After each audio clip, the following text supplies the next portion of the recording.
The beam from Damien's flashlight caught her face. A girl, maybe 8 years old, pressed into the corner behind his leather reading chair, eyes wide with terror. She was soaking wet, shivering uncontrollably, and clutching something to her chest like her life depended on it. "Please don't call them," she whispered, her voice breaking. "If you do, she'll find me, and if she finds me—" The girl's eyes filled with tears. "You're the only one who can help. She said you'd understand." Damien Foster had no idea who she was. He had no idea how this child had gotten past his security. But what happened next would shatter everything he thought he knew about his own life. Let me take you back to where this impossible night began. Damien Foster wasn't the type of man who got surprised. At 36, he'd built Tech Nova Solutions from a garage startup into a billion-dollar empire. He'd negotiated with corporate sharks, survived hostile takeovers, and earned a reputation as the man who always stayed 3 steps ahead. His mansion in the hills outside Seattle was his fortress. 12,000 square feet of glass, steel, and absolute privacy. That Friday night, the storm rolled in just after 9. Wind howled through the evergreens surrounding the property, and rain hammered the floor-to-ceiling windows like 1,000 angry fists. Damien sat in his home office, reviewing acquisition proposals, a glass of scotch untouched at his elbow. His staff had gone home hours ago. He preferred the solitude. Then the power went out. The sudden darkness was absolute. Emergency lights kicked in after a moment, casting everything in an eerie blue glow. Damien grabbed his phone for the flashlight and headed toward the electrical canal in the basement. That's when he heard it. A sound that didn't belong. A soft thump coming from the library on the second floor. His security system should have been running on backup power. No alarms, no alerts. Someone was in his house. Damien's jaw tightened as he climbed the stairs, moving quietly. The library door was slightly ajar, and through the crack, he could see the faint outline of someone small crouched behind the furniture. A robbery didn't make sense. Not in this neighborhood, not in this storm, and definitely not by that size. He pushed the door open slowly, flashlight raised. That's when he found her, the terrified girl hiding behind his reading chair. And that's when she spoke those words that made absolutely no sense. "You're the only one who can help." Damien stood frozen, his mind racing through possibilities. An intruder, a prank, some elaborate scheme. But the fear in this child's eyes was real. "How did you get in here?" His voice came out harder than he intended. The girl flinched, but didn't run. She was wearing a thin jacket over what looked like pajamas, both completely soaked. Her dark hair stuck to her face, and she was shivering so violently her teeth chattered. In her arms, she clutched a stuffed rabbit that had seen better days. Through the garden door," she stammered. "It was unlocked. I'm sorry, I didn't know where else to go." Damien's security consultant was going to hear about this. "Where are your parents? Who brought you here?" "Nobody brought me." The girl's voice dropped to barely a whisper. "I walked from the bus stop. It took a really long time. She walked. In this storm? Damien's irritation shifted to concern. What's your name? Lily. She hesitated, then added, Lily Chen. Okay, Lily. I'm going to call someone to help you. No! The word came out as a desperate cry. The girl scrambled to her feet, panic flooding her face. You can't call anyone. Please, she'll know. She always knows. Who will know? Damien asked, keeping his voice calmer now. Who are you afraid of? Lily's eyes darted to the windows as if expecting to see someone watching. My aunt, Veronica. She's not a good person. My mom tried to keep me away from her, but now Mom's in the hospital and they want to send me to live with Veronica, and I can't. I can't go there. The desperation in her voice was visceral. Damien had seen plenty of corporate manipulation in his career. People lying for advantage, playing emotions like instruments. This wasn't that. This was genuine terror. Why me? Damien asked the question that had been burning in his mind. Why did you come to my house? Lily's shivering intensified. She looked down at the stuffed rabbit in her arms, and when she spoke, her words were so quiet, he almost missed them. Because my mom said you were the only person who could protect me. She said you knew her a long time ago, before everything went wrong. Damien felt something cold settle in his chest. What's your mother's name? Rebecca Chen. Lily looked up at him with those wide, desperate eyes. She said if anything ever happened to her, I should find Damien Foster. She made me memorize your address. She said you'd remember her and you'd help. Rebecca Chen.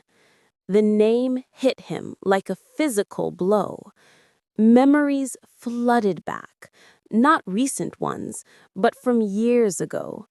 8 years, maybe 9. Rebecca, with the bright smile and quick laugh. The medical student he dated for 6 intense months before his company's first major investment round consumed his entire life. Before he'd made the choice that still haunted him, work over everything. He'd broken things off, thrown himself into building his empire, and never looked back. He'd never known she'd been pregnant. My mom didn't tell you about me, Lily said, as if reading his thoughts. She said it wasn't the right time, that you had important things to do. But she kept pictures of you. She told me stories. Damien's mind was reeling. Could this be real? The timeline matched. The age was right. But why now? Why this way? Your mom, he said, carefully, trying to keep his voice steady. What happened? Lily's expression crumbled. Car accident. 3 days ago. The doctors say she's not waking up yet, and that's when Veronica showed up. She says she's Mom's half-sister, that she has legal rights to take me. But Mom always told me to stay away from her. She said Veronica was dangerous. Dangerous how? Mom never told me everything, just that Veronica wanted something from her, something Mom wouldn't give her. And now, Lily's voice broke. Now, Veronica keeps saying that once I'm living with her, everything will work out. But the way she looks at me, it scares me. If you can't stand people who use vulnerable kids for their own schemes, let me know in the comments. Type, "Nobody deserves that."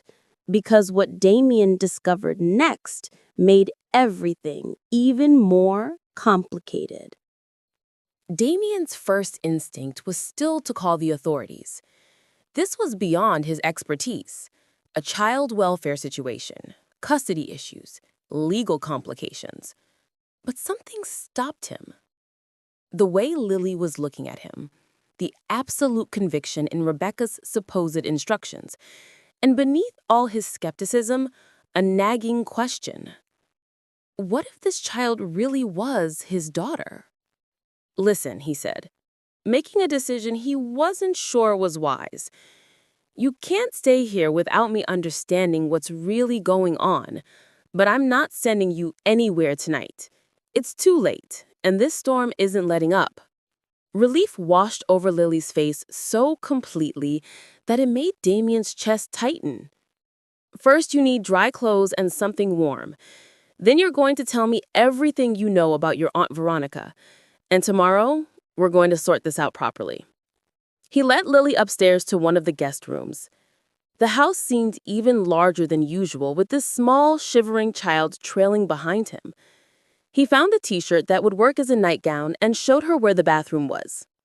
While Lily cleaned up, Damien stood in the hallway, phone in hand, staring at Rebecca Chen's name in an old contact list he thought he'd deleted years ago. The number was probably disconnected. But the memories, those came flooding back with uncomfortable clarity.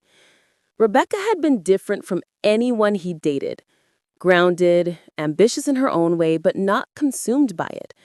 She challenged him, made him laugh, reminded him there was life beyond quarterly earnings and market share.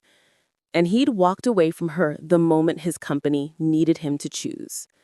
Had she really been pregnant? Had she raised their child alone all these years? Lily emerged from the bathroom, swimming in his shirt, her hair still damp but no longer dripping. She looked impossibly small and vulnerable. In the kitchen, Damien heated up soup, while Lily sat at the counter, finally warming up. "Tell me about Veronica," he said, as he placed the bowl in front of her. Lily's hands wrapped around the warm bowl like it was a lifeline. "I only met her twice before. Both times, Mom got really tense. Veronica would smile a lot, but her eyes were cold. She'd ask Mom questions about her work, about her research." "Mom's a medical researcher," Lily added. "She works on something with genetics. I don't really understand it." "Genetics research." Damien's mind started connecting dots he didn't like. "And Veronica was interested in your mom's work." Lily nodded.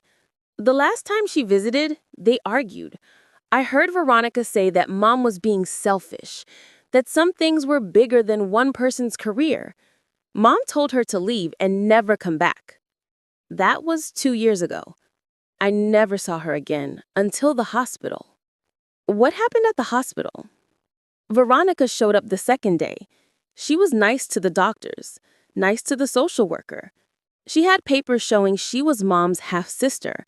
She said she wanted to take care of me while Mom recovered." Lily's voice dropped. "But when we were alone, she asked me weird questions, like, did Mom keep research files at home? Did I know where Mom kept important documents? And she kept staring at me like she was a problem she was trying to solve." That night, after Lily finally fell asleep in the guest room, Damien sat in his office and did what he did best, gathered information. He had resources most people didn't. Within 2 hours, he'd assembled a preliminary picture that made his blood run cold. Rebecca Chen, accomplished medical researcher specializing in rare genetic disorders, currently in critical condition at Seattle General Hospital, following a suspicious single-car accident on a clear road. No other vehicles involved, no obvious cause. Veronica Hartwell, née Chen, former pharmaceutical sales executive, currently listed as an independent consultant with ties to several biotech firms. Financially comfortable but not wealthy. No criminal record, but her name appeared in the periphery of two separate investigations into corporate espionage. Never charged, never directly implicated. And then the detail that made everything click into place. 3 months ago, Rebecca had filed for a restraining order against Veronica. The request was denied due to insufficient evidence of immediate threat, but the filing itself told a story. Rebecca had been afraid. She'd been trying to protect herself and her daughter from something. Damien leaned back in his chair, staring at the ceiling. If Lily really was his daughter, and the timeline suggested she could be, then Rebecca had kept her existence secret for 8 years. Why? To protect her? From what? His phone buzzed. An email from his security consultant with an attachment. Traffic camera footage from the location of Rebecca's accident. Damien opened it, watching the grainy video. Rebecca's car approaching a curve, driving normally, and then there, a split second of something wrong, the car's trajectory changing too abruptly, swerving as if the brakes had failed or the steering had locked. It didn't look like an accident. It looked like sabotage. Damien made a decision. Tomorrow, he'd have his own people examine Rebecca's car. Tonight, he'd make sure Lily stayed safe. And if Veronica Hartwell thought she could use a child to get to whatever Rebecca had been protecting, she just made an enemy of the wrong person. Morning brought weak sunlight and a new complication. Damien's lawyer, Thomas Reed, arrived at 8 with his usual briefcase and perpetual frown. "You can't just keep someone else's child here," Thomas said bluntly when Damien explained the situation. "I don't care what the emotional circumstances are.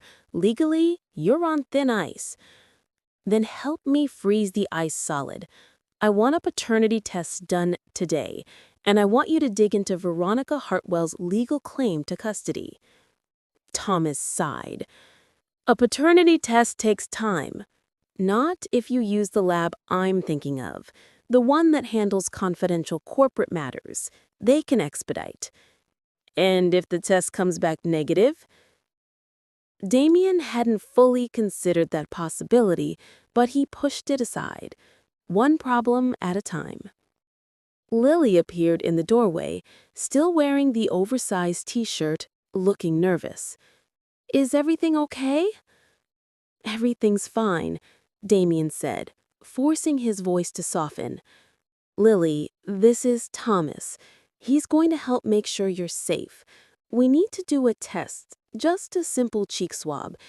It'll help us figure out the best way to protect you." Lily's eyes widened with understanding beyond her years.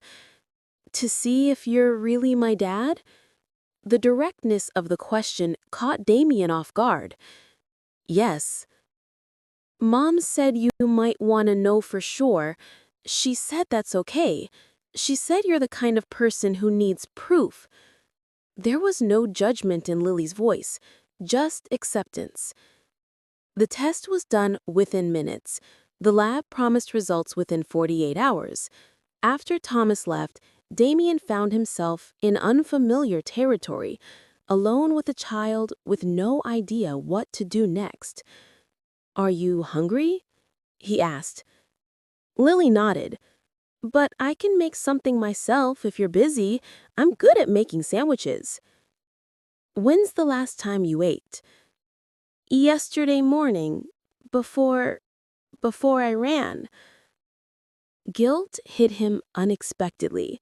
This child had been terrified and alone for an entire day before finding his house. "Come on, let's see what we can find." In the kitchen, Lily proved she wasn't exaggerating about her self-sufficiency. She moved with practiced efficiency, finding bread, peanut butter, and jam without needing to ask where things were kept. Damien watched, realizing how much he had taken for granted, a childhood where someone else handled all the basics. "Did your mom work a lot?" he found himself asking. Lily nodded, not looking up from her sandwich making. "She had to, but she always made time for me. She'd read to me every night, even when she was really tired. She taught me how to cook simple stuff so I could help, and she always said—" Lily paused, her hands stilling. "She always said that even though it was just us, we were enough." The words hit harder than they should have. We were enough. Rebecca had raised this child alone, made it work, built a life, and never once asked him for help. Pride? Fear? Or had she simply decided he wasn't worth the complication? That afternoon, Damien's head of security, James Coe, called with an update. "We examined Rebecca Chen's vehicle. You were right to be suspicious. Someone tampered with the brake line, a professional job, designed to fail under specific conditions. This wasn't an accident." Damien felt ice water in his veins. "Can you prove it?" "The police could if they knew what to look for. Right now, they've classified it as a standard accident. Do you want me to report this?" "Not yet. Keep digging. I want to know everything about Veronica Hartwell's movements in the days before the accident." When he hung up, he found Lily in the library, sitting in the same spot where he'd found her the night before. She was looking at the books on his shelves, running her finger along the spines. "You have a lot of books about business. Mom has a lot of books about science." Damien sat down in his reading chair. "Lily, I need to ask you something important. Did your mom ever give you anything? Papers, a USB drive, anything she said to keep safe?" Lily turned to look at him, and something shifted in her expression, a calculation too mature for an 8-year-old. "Mom said you'd ask that eventually. She said if I trusted you, really trusted you, I could tell you the truth." "And do you trust me?" Lily studied his face for a long moment. Then she reached into the pocket of her jacket, the one she'd been wearing when she arrived, now dry and draped over a chair, and pulled out a small USB drive on a keychain. "Mom gave me this the morning before her accident. She was acting weird, like she was scared but trying not to show it. She made me promise that if anything happened to her, I'd give it to you. Only you. Not the police, not the doctors, not anyone else." Damien took the drive, feeling its weight in his palm. "Did she tell you what's on it?" "No, just that it was important, that people would want it, but it couldn't fall into the wrong hands. She said—" Lily's voice wavered. "She said you'd know what to do because you're smart and you protect things that matter. If you believe in protecting innocent people from those who'd hurt them for profit, hit that subscribe button. People like Veronica won't, and you need to hear what was on that drive." Damien took the USB drive to his private office and locked the door. Whatever was on this drive, Rebecca had deemed it important enough to entrust to their daughter, a daughter he was only just learning about. He plugged it into his most secure computer, the one he used for sensitive corporate data. The drive contained 2 folders, one labeled Research, one labeled For Damien. He opened the second folder first, a video file. He clicked play. Rebecca's face filled the screen, older than he remembered, tired lines around her eyes, but still unmistakably her. She was sitting in what looked like her own home office, speaking directly to the camera. "Damien," she began, her voice steady despite the fear he could see in her eyes. "If you're watching this, it means something's happened to me and Lily found you. First, I'm sorry. Sorry for never telling you about her. Sorry for dropping this on you now. But you're the only person I trust with this." She took a breath. 3 years ago, I discovered something in my genetic research, a mutation that could revolutionize treatment for degenerative diseases. It could save millions of lives, but it could also be weaponized. In the wrong hands, the same technology could create targeted genetic weapons, viruses that attack specific genetic markers. The implications are, she shook her head, they're terrifying. Damien leaned closer to the screen. "I tried to publish my findings through proper channels, but my own sister, half-sister, Veronica, she's been working with the biotech company that wants to buy my research, not to help people, but to sell to the highest bidder. I refused. I thought I could protect my work, but Veronica, she's more dangerous than I realized. She's been pressuring me for months. The restraining order didn't stop her." Rebecca's voice cracked slightly. "If something happens to me, Veronica will come for Lily. Not because she cares about her, but because she thinks I might have told her where I hid my research data. Or worse, she might try to use Lily's DNA. Our daughter carries the same rare genetic markers that made my research possible." Our daughter. Hearing Rebecca say it made something shift in Damien's chest. "I need you to protect her, Damien. Keep her safe from Veronica. And I need you to decide what to do with my research. It's all on this drive. You were always good at seeing the bigger picture, at making hard choices. Make the right one. Don't let Veronica turn something that could save lives into something that destroys them." Rebecca's eyes glistened. "And Damien, Lily is the best thing I've ever done. I know you didn't choose this, and I know it's unfair to ask you to step in now, but she's incredible. She's smart and brave and so much stronger than she should have to be. She deserves more than I could give her alone. She deserves—" Rebecca's voice broke completely. "She deserves you. The you I knew before. The one who cared about more than just building empires." The video ended. Damien sat in silence, staring at the blank screen. The weight of what Rebecca had just laid on him felt crushing. A daughter he'd never known, research that could change the world or destroy it, and a woman who'd sabotaged her own sister to get it. He opened the research folder.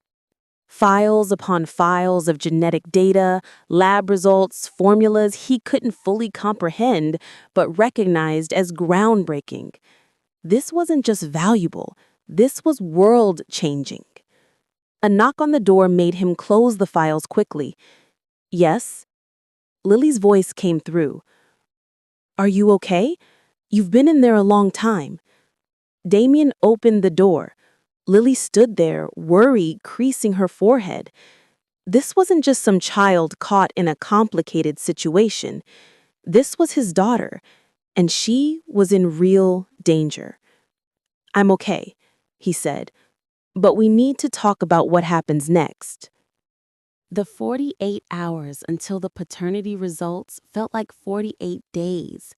Damien kept Lily close, working from home, his security team on high alert. He'd made discreet inquiries with Rebecca's hospital, learning she remained in a coma, stable but unresponsive. Veronica had been calling the hospital daily, asking about Rebecca's condition and demanding to know where Lily was. She'd filed a missing persons report, claiming the child had run away from a temporary foster situation. The wheels of bureaucracy were turning in her favor. On the morning of the third day, Thomas arrived with the paternity test results. Damien opened the envelope in his office, Lily sitting across from him, remarkably calm for someone whose entire future hinged on this piece of paper. He read the results once, then again. Probability of paternity, 99.97%. Well, Lily asked quietly.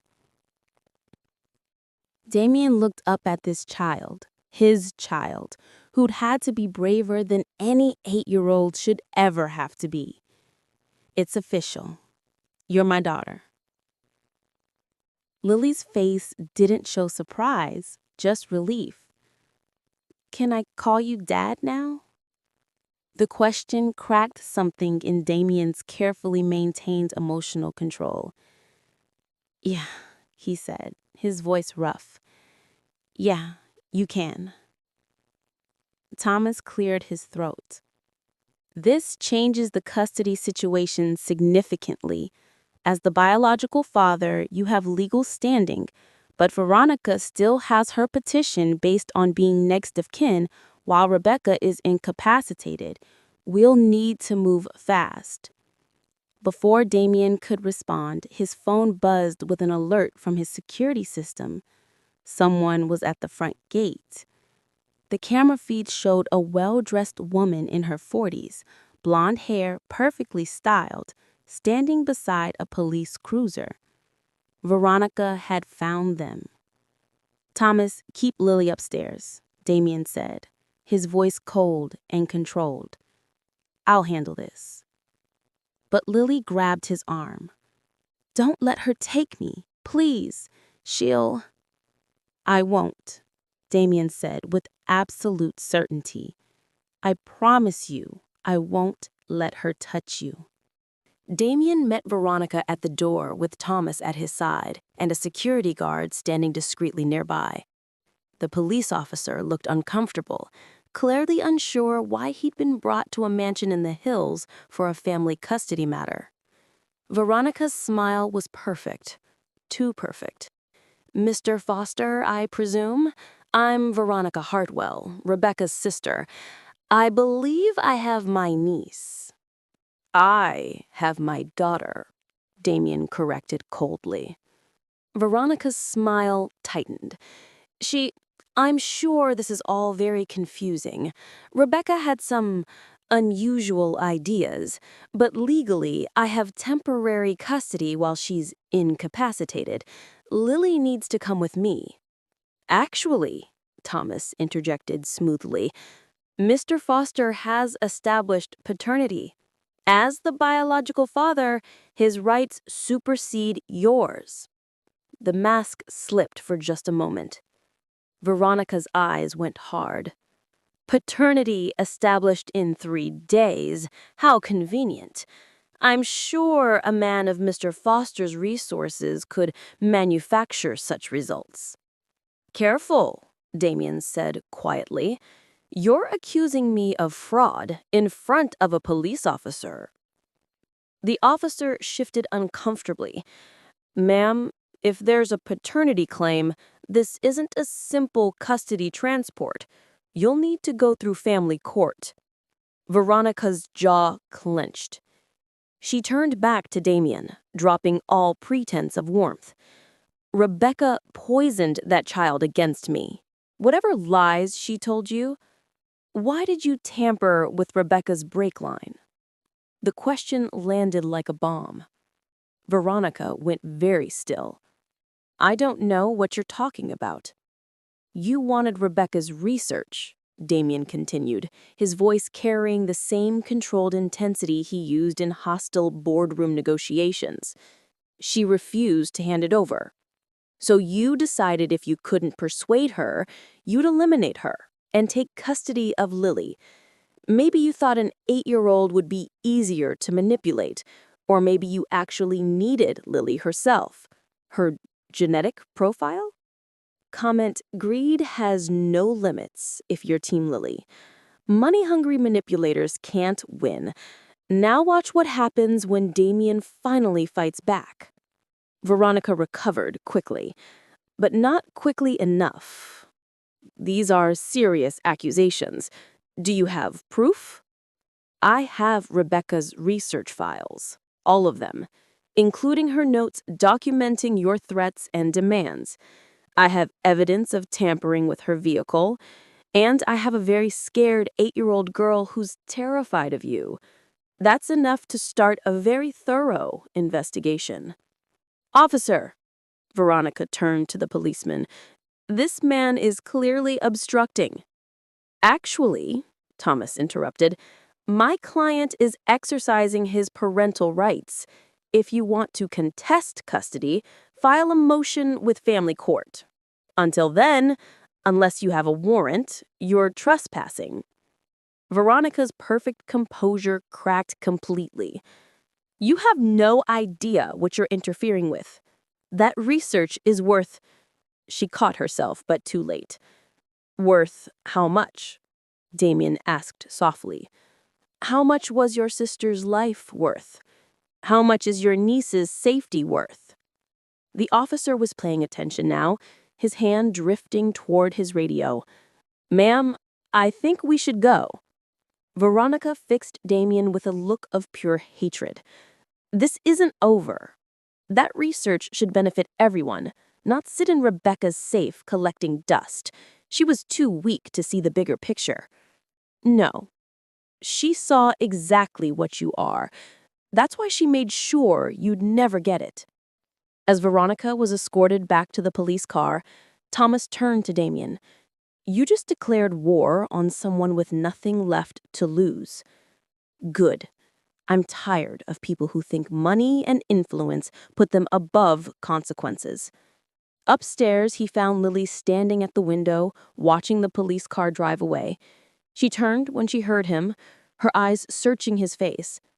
Is she gone? For now. But we need to be smart about this. Your aunt isn't going to give up easily. Lily nodded, then surprised him by walking over and hugging him tightly. Thank you for not letting her take me. Damien stood frozen for a moment, then awkwardly put his arms around this small person who trusted him completely. I made you a promise. I keep my promises. Mom said you would. Those words settled around him. Rebecca knew, despite everything, despite him walking away years ago, she'd believed enough in who he'd been, or could be again, to trust him with their daughter's life. Your mom's going to be okay, he said. Not sure if it was true, but needing to believe it. And until she wakes up, you're staying right here, with me. Okay, Lily said simply. Then, Dad, yeah, can we visit her at the hospital? I want her to know I'm safe. Damien thought about all the security risks, all the logical reasons to say no.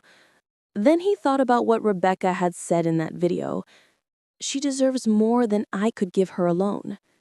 Yeah, he said. We can do that. Tomorrow.